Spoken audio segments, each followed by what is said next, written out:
Okay, let's unpack this. When we think about nuclear war, yeah, the immediate image is often the devastating blast. But what happens after that? What are the long-term, sort of insidious consequences for life on Earth? For our planet's living systems, plants, animals, oceans, and yes, for us, once the initial fires die down and the dust begins to settle.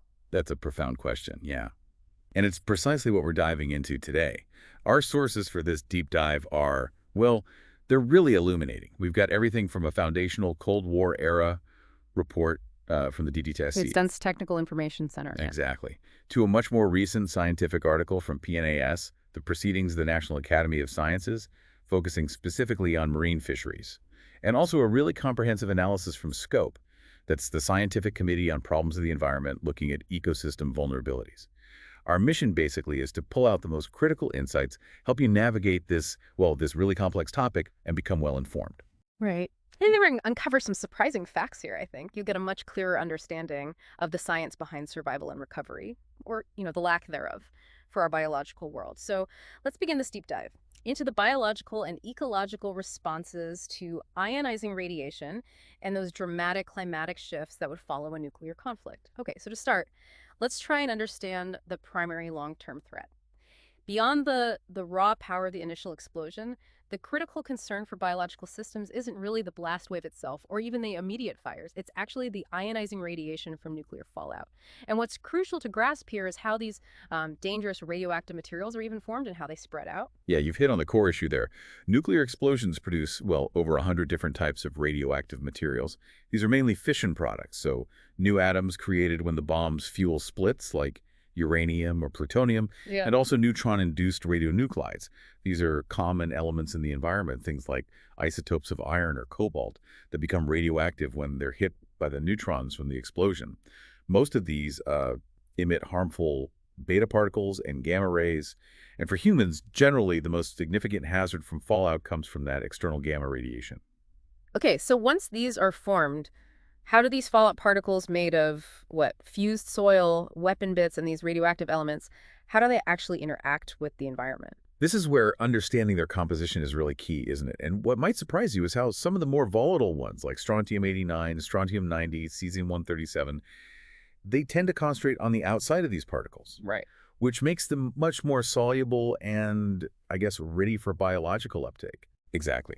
That phenomenon directly impacts how contaminants disperse. And predicting exact fallout levels is, well, it's incredibly complex. It's heavily influenced by unpredictable things like wind patterns, the specific activity of individual particles. It's messy. Sure. But what we do know is that contamination spreads across everything: structures, paved areas, land, water. For instance, cesium-137, it absorbs far more strongly onto soil particles compared to strontium-90. Yeah. And that affects its movement underground. Oh, okay. And for water, well, deep ground sources like wells might initially offer some protection because the earth shields them a bit, but they can quickly become contaminated if that water is pumped up to open, unprotected reservoir. Hmm. This complex web of contamination, it raises a really crucial question about basic things like getting clean water. And it's surprising, even back in the 1960s, studies were highlighting this vulnerability. Apparently, only about 43.5% of 71 million people in larger communities were projected to have adequate groundwater sources after an attack. Yeah, that figure is stark. And even if you factor in private and industrial supplies, which could nudge that number up a bit, it still points to a kind of hidden fragility in our infrastructure, doesn't it? It really does. Okay, let's shift focus now to the direct biological impacts, particularly on, human survival and recovery. Our sources lay out very clear, almost stark categories of radiation injury. What stands out immediately is this distinct threshold between recovery and mortality. Right. Pulling back to see the bigger picture Right. for humans, the maximum recommended ERD, effective residual dose. That's the cumulative dose over time, right? Exactly. The recommended limit for recovery is generally set around 200 Roentgens. Now, to put that in perspective, at that level, you'd likely get severe radiation sickness, yes. Yeah. But you're generally still expected to recover and function, though maybe with long-term health issues. Okay. But doses around 600 Roentgens received over just 4 days, or say 1,000 Roentgens over a month, those are associated with very high mortality rates. Wow. And it's not just about immediate death, is it? The insidious long-term impact of radiation lies in those chronic effects. You're looking at significantly increased risks of leukemia, bone tumors, temporary or even permanent sterility, cataracts. Hmm. The data also suggests that exposure to, say, 190 roentgens in a week or 270 in a month could potentially shorten your lifespan by anywhere from, what, 0.015% up to a whole year, depending on your age at exposure. Yeah, the long-term burden is significant. And genetic effects are another huge concern. Studies suggested, I think, 700 roentgens for both parents could lead to something like 140,000 cases of impaired vigor or fertility per million parents in just the first generation, plus a big increase in birth defects and fetal deaths. It's sobering stuff. And this naturally leads us to think about other life forms, too. Animals show hugely varying sensitivity to radiation. For instance, adult fish, their LD50. The dose that kills half of them in 30 days. That's the one. It's around 1,000 to 2,000 rads. A rad being a unit of absorbed dose, the actual energy deposited in tissue. But then, quite surprisingly, some mollusks can withstand way, way more, up to 500,000 rads. It just shows this vast difference of biological resilience across species. Amazing difference. And internal contamination is critical, too. We see studies where sheep exposed to 50,000 rads or more just to the thyroid from iodine-131 they ingested suffered complete thyroid ablation, destroyed it. Yikes. But okay, what about our food supply, our crops, our livestock on land? This section actually holds some almost counterintuitive findings. The good news, if you can even call it that, is that nationwide agricultural recovery could be, well, readily achieved is the phrase used, if farmers have protective shelters. Right, the shelter factor is key. Shelters with a shielding factor of at least 10, meaning they block 90% of the external radiation. If farmers are protected, the potential per capita production for most crops stayed near 100%, even showing surpluses in some areas in the models. Yeah, it's quite striking. However, for livestock, availability could be cut in half in that good shelter scenario. Why? Because higher human survival in cities would just increase the demand on a shrinking resource. That's right. The data does suggest that in scenarios where farmers are protected, even crops contaminated pretty highly, up to the 90th percentile, might still be edible, maybe after processing or just waiting for some radioactive decay. Right. And this really highlights how human societal response, things like shelter availability, logistics, organization, plays just a profoundly significant role in determining the biological outcomes and the overall recovery potential. Okay, shifting gears quite dramatically now. What does all this mean for our oceans? This part of the deep dive has some truly eye-opening facts, really contrasting with the land impacts. A 2020 PNAS study looks specifically at marine wild capture fisheries after a nuclear war, and their findings are, well, pretty distinct. Yeah, when we look at the wider implications, the initial models did project some short-term losses in global fish catch and biomass. Roughly 2% loss for catch and 1% for biomass for every 1 teragram of soot released into the atmosphere. A teragram being 1,000,000 metric tons of that particulate matter from the fires. Okay. The remarkable finding, though, is that marine fish catch appears relatively more robust to nuclear conflict effects compared to land-based food production.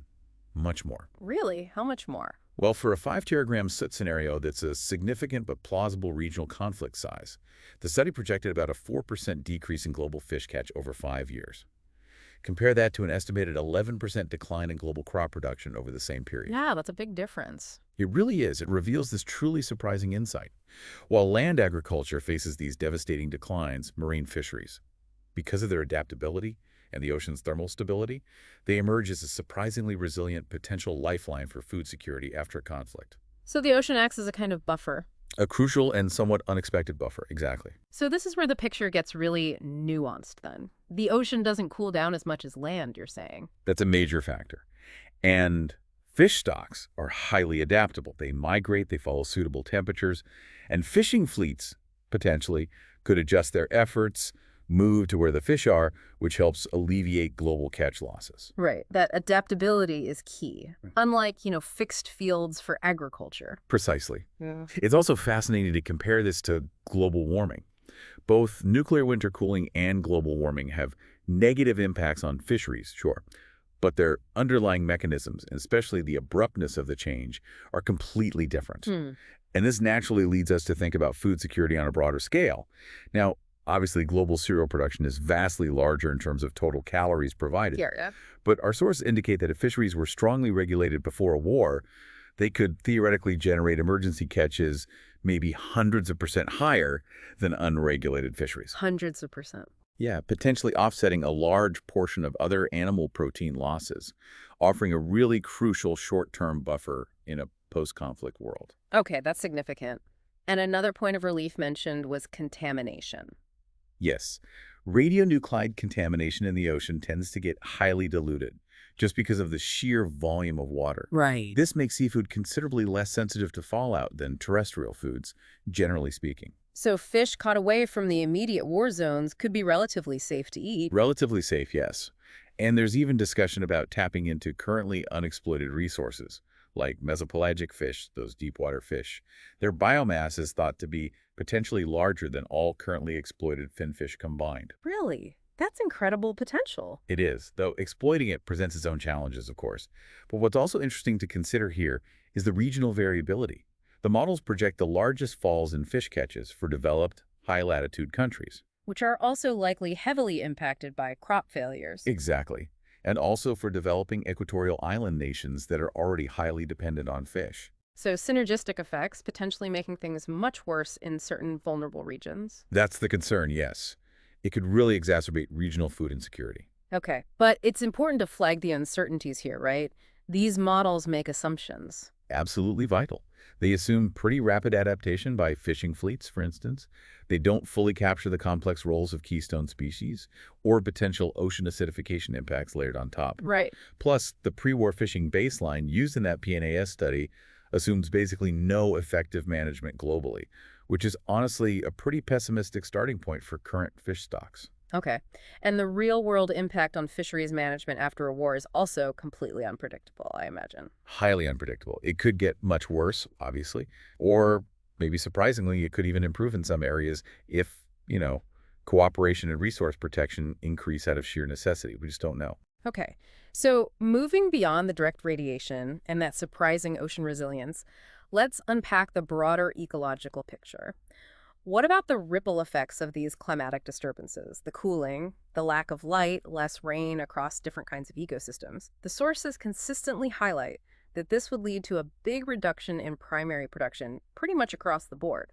That's the base of the food web. Indeed. And even seemingly small temperature changes can have profound effects. For example, just a 5-degree shift in daytime temperature for some North American grass species, that could either double or halve their production. Wow. Which brings us to a crucial question. Which ecosystems are actually the most vulnerable to these specific climatic shifts? And this is where the picture gets really stark again, isn't it? Tropical ecosystems, particularly tropical coastal marine systems like coral reefs, shallow water seagrass beds, they are described as exceptionally sensitive. Extremely sensitive, yes. To temperature drops, increased UVB radiation filtering through a damaged ozone layer, and sedimentation washed off the land. Coral reefs, for instance, they're restricted to waters above 20 degrees C, roughly. Right. And they can suffer significant damage from temperatures dropping to maybe 15 degrees in just a few hours. That's devastating for them. These are areas where widespread and severe damage is highly probable. But in striking contrast, open ocean, sort of pelagic ecosystems, and maybe coastal production in winter, they seem relatively resilient. Relatively, yes. Plankton populations, for example, seem to show a capacity for pretty quick recovery once light levels return closer to normal. Okay.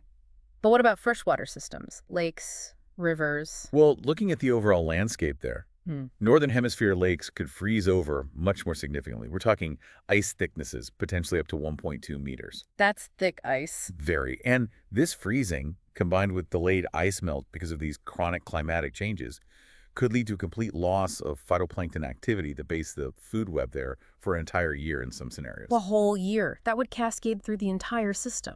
Profoundly impacting the whole aquatic food web, yes. Fish spawning, which relies on those cues of increasing light and temperature in spring, would be delayed. This could lead to insufficient time for their life cycles to complete before winter returns, plus enhanced competition for scarce resources. And for tropical terrestrial animals, land animals in the tropics. The outlook there is pretty grim, too. High mortality from chilling and freezing events is expected, especially for tree-dwelling species that just have no natural adaptation to cold. Right, they can't just burrow. Exactly. While burrowing animals might find some temporary protection underground, long-term temperature reductions could ultimately lead to widespread species replacement, changing the whole character of those ecosystems. And mangroves, those vital coastal ecosystems. They're vulnerable too, not just to the physical destruction from, say, storm surges if sea levels change, but also critically to reduced precipitation. Yeah. Less rain would prevent their reestablishment even if the temperature was okay. So overall, the sources really emphasized that these second-order effects, things like accelerated erosion, more floods, the crucial role insects play in recovery, disruptions to energy flow and food chains, they're still poorly understood. Lots of unknowns. So many interrelated variables are at play, and the actual efficiency of ecological repair, the recovery mechanisms, that remains a subject of considerable controversy and really needs much more research. Okay, so bringing all this together then, our deep dive today reveals a complex and truly nuanced picture of the long-term biological and ecological effects of nuclear war. We've explored the direct and indirect impacts, radiation, climatic shifts, Yeah. from human health and that surprising resilience of marine life, to the extreme vulnerability we see in tropical and freshwater ecosystems.